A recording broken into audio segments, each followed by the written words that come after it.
உங்களை கேட்டா கேளுங்க சார், நான் பதில் சொல்றேன் சார். ஆஃபீஸர் சொல்லிட்டு போங்க, ஒரு 5 பேர் சார். நாங்க வந்து பரிசீலனை வாங்கணுங்கிறது கிடையாது, மனு கொடுக்குற போதுதான் யாருக்கும் பரிசீலனை வாங்கணும். மனு கொடுக்க தான் சொல்றோம். நீங்க எத்தனை பேர் எங்களுக்கு ரூல்ஸ் போடுறது எங்களுக்கு நீங்க அதிகாரம் கிடையாது சார். சார் பாதிக்கப்பட்டவங்க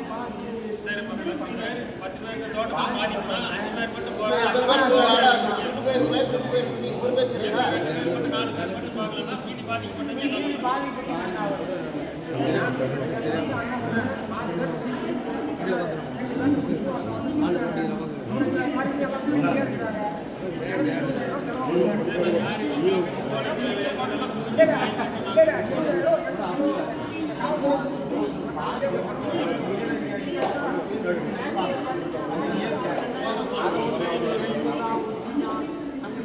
இல்லை இது மாதிரி யாருக்கும் நம்ம இதே பண்ணது இரிட்டேட்டே பண்ணுறது இல்லை.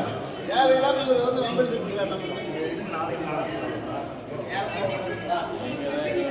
சார். நாங்கள் வம்பெடுக்கல சார். மாநிலம் போகிறத கூட என்ன சார் சார் பொதுமக்கள் வந்து இப்போ நீங்கள் இந்த ஆர்ப்பாட்டத்தையே வரல எங்களை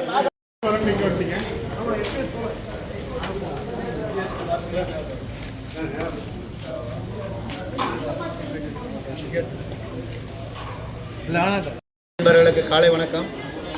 நாமக்கல் மாவட்டத்தில் பல்வேறு இடங்களில் தொடர்ந்து பல்வேறு வருடங்களாக விவசாயிகளுடைய கிணற்றில் உள்ள மின் மோட்டார்களில் தொடர்ந்து திருடர்கள் மின் ஒயர்களை திருடி சென்று விடுகிறார்கள். இதனால் விவசாயிகளுக்கு பெருத்த இழப்பு ஏற்படுகிறது.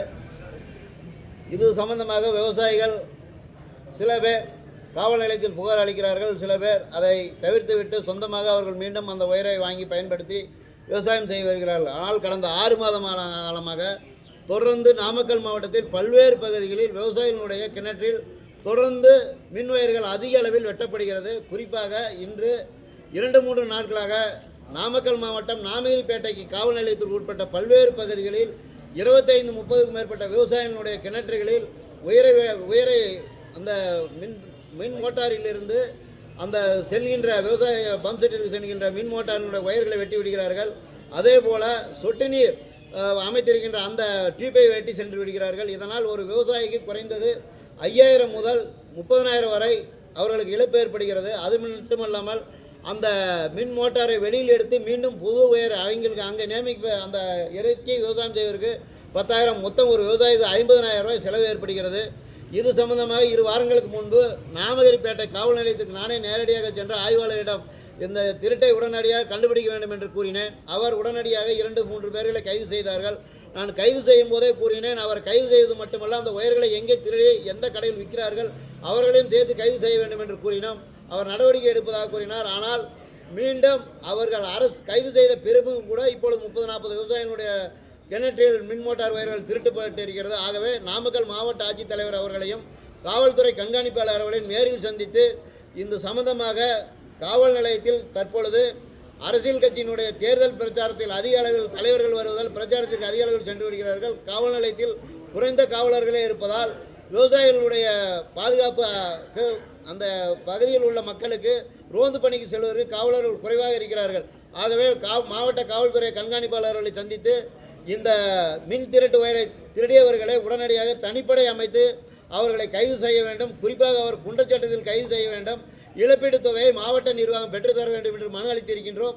நடவடிக்கை எடுப்பார்கள் என்று நம்புகிறோம்.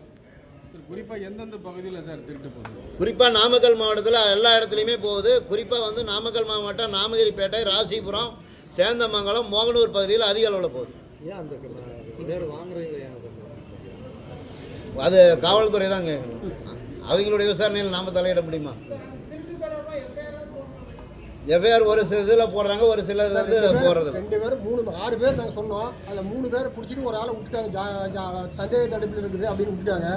மீதி 2 பேர் தான் அது மாதிரி பண்ணால் 2 பேர் ஜாமீன்லையும் விட்டுட்டாங்க. சரி போதும். சரிங்க. பேர் தெரியாத ஒரு